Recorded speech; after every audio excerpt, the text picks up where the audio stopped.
में चुनावी शंखनाद हो चुका है और इस चुनावी लड़ाई में आम आदमी पार्टी लीड लेने की कोशिश में है, क्योंकि आम आदमी पार्टी ने दिल्ली चुनाव के लिए दूसरी लिस्ट जारी कर दी है। दूसरी लिस्ट में मनीष सिसोदिया की सीट बदल दी गई है। मनीष सिसोदिया अब पड़पड़गंज के बजाय जंगपुरा से चुनाव लड़ेंगे। वहीं दिलीप पांडे का टिकट काट दिया गया है। अभी पार्टी में शामिल हुए ऑनलाइन गुरु अवध ओझा पड़पड़गंज से चुनाव लड़ेंगे। राखी बिरलान की सीट बदलकर उन्हें मोदीपुर भेजा गया है। दूसरी लिस्ट में कुल 20 उम्मीदवारों के नाम हैं और इन सीटों पर सभी के सभी नए चेहरे चुनाव लड़ रहे हैं। खास बात यह है कि आपने कुल 13 विधायकों के टिकट काट दिए हैं, लेकिन अहम बात यह भी कि अवध ओझा को मनीष सिसोदिया वाली सीट मिली है। वैसे भी अवध ओझा ने पार्टी ज्वाइन करते ही कहा था कि वो केजरीवाल की सरकार में शिक्षा नीति पर काम करेंगे, यानी सिसोदिया की जगह लेने का दावा ओझा सर ने पहले ही ठोक दिया। अब जब उन्हें टिकट मिला तो उन्होंने सोशल साइट पर लिखा है कि शिक्षा सेवा का साधन है। मैं आभार प्रकट करता हूं आम आदमी पार्टी के राष्ट्रीय संयोजक अरविंद केजरीवाल जी का, जिन्होंने मुझ जैसे सामान्य शिक्षक पर भरोसा किया और मौका दिया।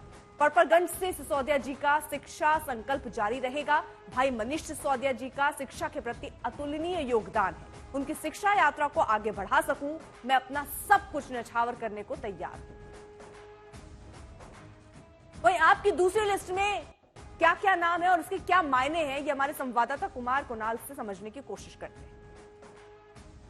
आम आदमी पार्टी ने दिल्ली विधानसभा चुनावों के लिए अपनी दूसरी लिस्ट की घोषणा कर दी। यूं तो लिस्ट में कई सारे चौंकाने वाले पहलू हैं, लेकिन जो सबसे पहली नजर जाती है वो जाती है पूर्व उप मुख्यमंत्री मनीष सिसोदिया की पटपरगंज सीट से बदलकर जंगपुरा जाने की चर्चा। इसी तरीके से पूर्व मंत्री राखी बिरलान की सीट भी बदली गई है। उन्हें मंगोलपुरी की जगह से अब मादीपुर से लड़ाया जाएगा। कुल मिलाकर के 20 सीटों की घोषणा की गई है और 20 के 20 सीटों पर ऐसे चेहरे दिए गए हैं जो पिछले चुनाव में उन सीटों से चुनाव नहीं लड़े थे। यानी इस बार हर सीट पर नए चेहरे को मौका दिया गया है। कुछ चेहरों को फेरबदल किया गया है, जैसा मैंने उदाहरण दिया मनीष सिसोदिया, राखी बिरलान, प्रवीण कुमार। कुछ सीटों पर नए जो पार्टी में आए हैं नेता और पार्टियों से, उन्हें तरजीह दी गई है। जैसे सुरेंद्र पाल बिट्टू को तिमारपुर से दिलीप पांडे की जगह लड़ाया जा रहा है। उसी तरीके से अवध ओझा को पटपरगंज से टिकट दिया गया है। जो शाहदरा की सीट है, जहां से अभी विधानसभा अध्यक्ष रामनिवास गोयल विधायक थे, वहां पर जितेंद्र सिंह शंटी को बीजेपी से लाकर के लड़ाया जाएगा।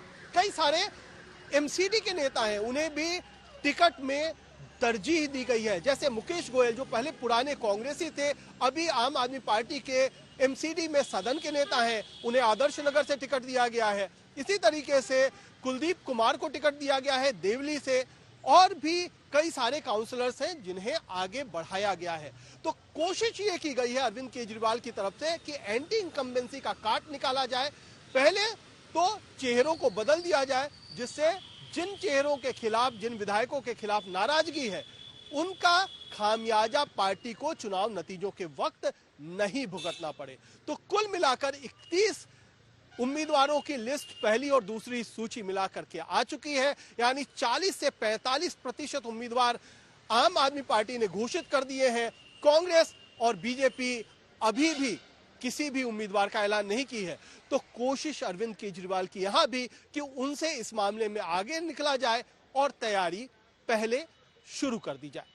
कैमरामैन कृपाल सिंह के साथ कुमार कुणाल, दिल्ली आज तक। सवाल यह है कि आखिर आम आदमी पार्टी को मनीष सिसोदिया की सीट बदलने की जरूरत क्यों पड़ी? इसको जरा ग्राफिक्स के जरिए समझते हैं। सबसे पहले साल 2020 में हुए विधानसभा चुनाव पर अगर नजर डालें तो साल 2020 में पड़पड़गंज से आम आदमी पार्टी ने मनीष सिसोदिया को उतारा। उनके सामने बीजेपी के रविंद्र सिंह नेगी थे। मनीष सिसोदिया को यहां 70,163 वोट मिले, जबकि रविंद्र सिंह नेगी को 66,956 वोट ही मिले। मनीष सिसोदिया महज यहां पर 3,207 वोट से जीते हैं। यानी ये कह सकते हैं कि सिसोदिया गिरते पड़ते जीते हैं, क्योंकि बात अगर 2015 के विधानसभा चुनाव की हो तो मनीष सिसोदिया के सामने बीजेपी विनोद कुमार बिन्नी चुनावी मैदान में उतरे थे और तब मनीष सिसोदिया को 75,477 वोट मिले थे और विनोद कुमार बिन्नी को महज 46,716 वोट मिले थे। तब सिसोदिया 28,761 वोट से जीते थे।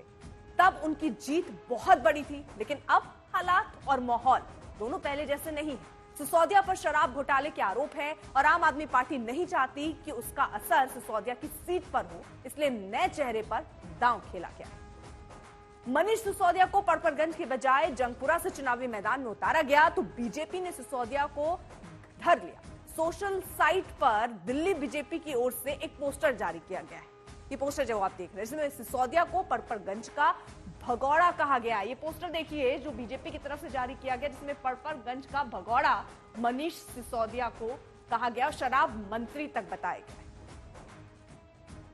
जिस तरीके महिलाओं के लिए अलग शराब के ठेके खोले गए, युवाओं को नशे में झोंकने की कोशिश की गई, उसके बाद मनीष जी क्या सोचते हैं, किस तरीके वो जनता को फेस कर पाएंगे, किस तरीके क्षेत्र की महिलाओं को, युवाओं को वो फेस कर पाएंगे, किस तरीके वो जनता के बीच में जा पाएंगे। देखिए, अरविंद केजरीवाल और मनीष सिसोदिया का शिक्षा मॉडल पे उनका शराब मॉडल ज्यादा हावी है। बीजेपी ने सोशल साइट पर सिसोदिया का पोस्टर लगाया तो आम आदमी पार्टी के सांसद ने सोशल साइट पर तीखी टिप्पणी की। आप भी देखिए संजय सिंह ने लिखा क्या। एन से Narendra Modi, A = Amit Shah, G Gautam Adani, NAG ने देश को बर्बाद कर दिया है।